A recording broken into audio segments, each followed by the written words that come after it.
Irinjalakuda S N. Chandrika education ട്രസ്റ്റിന് കീഴിലുള്ള S N. സ്കൂളുകളുടെ വാർഷിക സമ്മേളനം കവിയും പത്രപ്രവർത്തകനും കേരള സാഹിത്യ അക്കാദമി അവാർഡ് ജേതാവുമായ പ്രൊഫസർ കെ.വി. രാമകൃഷ്ണൻ ഉദ്ഘാടനം ചെയ്തു.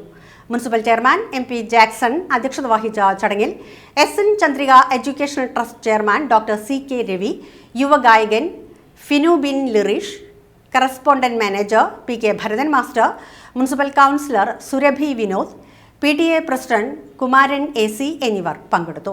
പ്രിൻസിപ്പൽ സിൻല CG സ്വാഗതവും ഹെഡ് മിസ്ട്രസ് ഗോൾഡ NB നന്ദിയും പറഞ്ഞു. കുറച്ചു മുമ്പ് ഇവിടെ അവതരിപ്പിച്ച റിപ്പോർട്ടിൽ നിങ്ങൾ ശ്രദ്ധിച്ചു കാണും. അത് അവസാനിപ്പിക്കുന്ന ഘട്ടത്തിൽ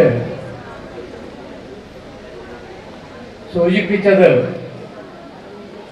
കഴിഞ്ഞ കാലങ്ങളിൽ ഉള്ള നേട്ടം,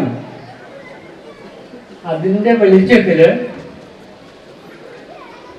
നാളെ ഭാവി ആസൂത്രണം ചെയ്യും എന്ന രീതിയിൽ സൂചിപ്പിച്ചുകൊണ്ടാണ് റിപ്പോർട്ട് അവസാനിപ്പിച്ചത് എന്ന് ഓർക്കുന്നു. വളരെ പ്രസക്തമായ കാര്യം. ഒരുപക്ഷെ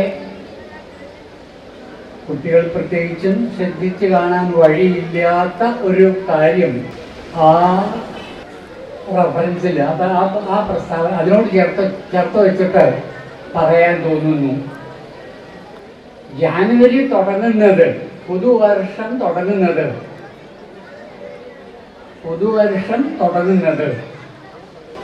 4 കണ്ണുകളോടെയാണ്.